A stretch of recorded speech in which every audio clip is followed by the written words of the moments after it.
Hello, I'm doing this video by request in English because a lot of my clients are not from Croatia or Balkan region, Adriatic region, and so we can all have some good experiences with Ayurveda. I would like to present myself. My name is Larissa. I work in Zagreb. I'm an Ayurvedic therapist and a Jyotish therapist, Jyotish practitioner, that's Vedic astrology. I would like to talk about spring fasting or detox. Since it's beginning of spring, and here in Croatia, we finally have some good weather now. A lot of my clients are complaining about some difficulties with their health. If you know, we have three doshas or constitutional types in Ayurveda. It's Vata, Pitta, and Kapha. Kapha people, and I will explain this in another video, how can you determine your own constitution, but it's not so important as the fact that if you are presenting some Kapha symptoms, then you should treat your Kapha in the constitution or in the dosha Ridi. Dosha Ridi means that constitutional background that went up out of its proportion and it's presenting with symptoms. So if you have a runny nose, you wake up in the morning, you feel very tired and you are slow and sluggish. There's a lot of slime in the sinuses, maybe in the throat, or you're coughing up something. If it's not red, if it's not green, red, or yellow, means that some sort of bacteria is inside. So if it's just slimy, see-through, or white, that's increased kapha. It comes from the stomach. Probably you don't feel a lot of appetite or hunger.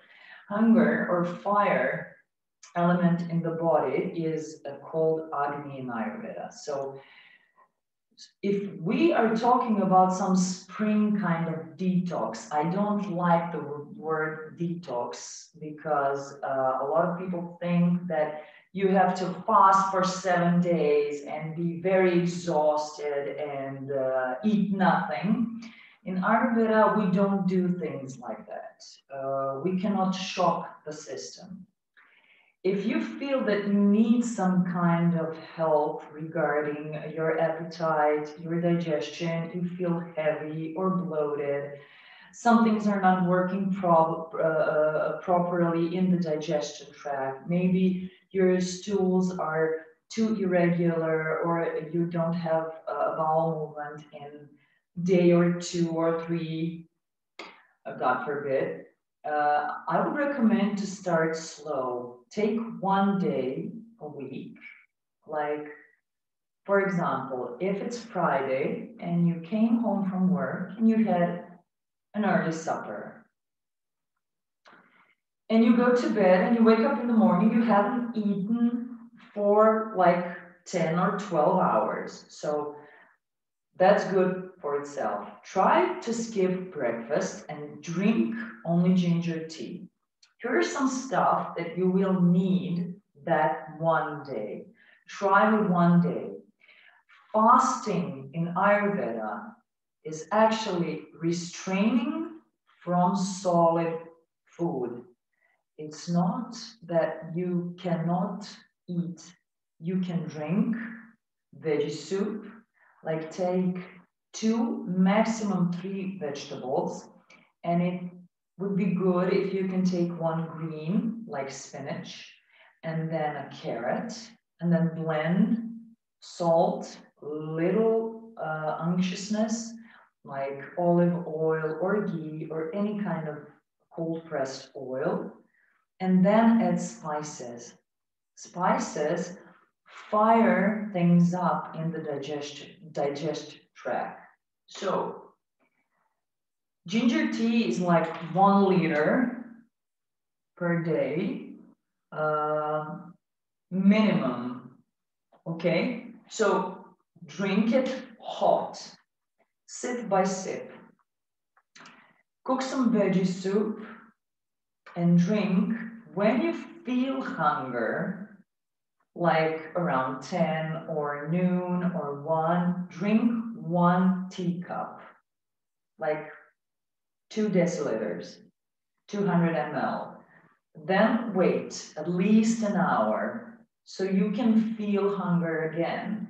It's very important to cultivate hunger because if you are hungry, then you will digest the meal. If you're not hungry, then everything will stay here and make you feel bloated, and your body is not going to accept all the nutritive elements.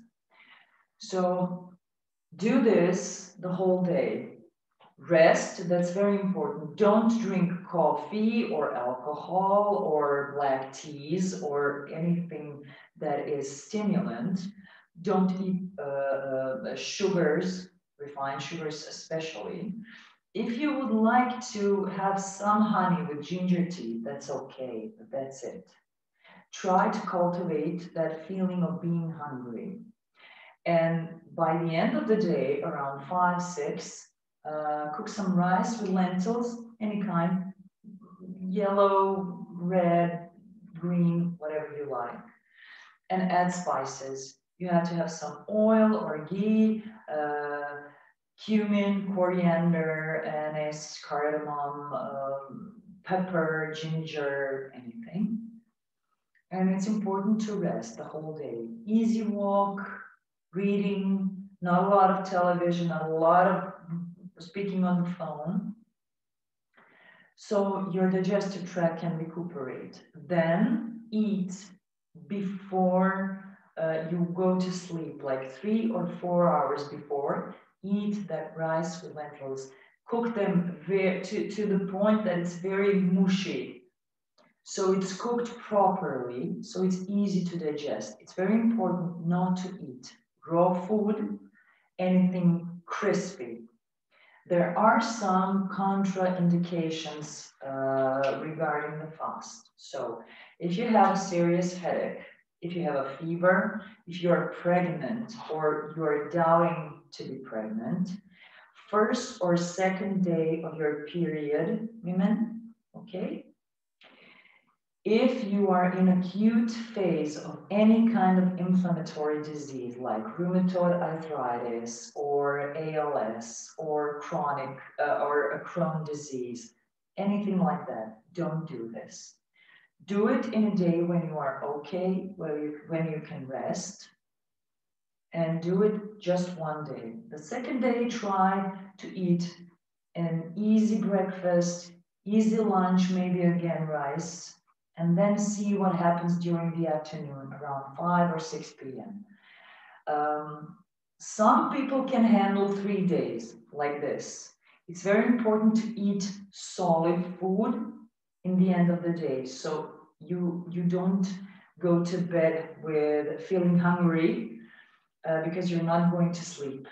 And it's very important to sleep and rest that day so the metabolism can recuperate because you're not giving it a lot of food to digest, so it can properly clean itself. Okay. If you need any help, my email and my number are below. So I'm doing consultations online when there is no other way. So if you would like to schedule an appointment, that's okay. And regarding some sort of detoxes that are very, very popular these days, I would really recommend to consult somebody who has seen you or knows what's going on in your body, so you don't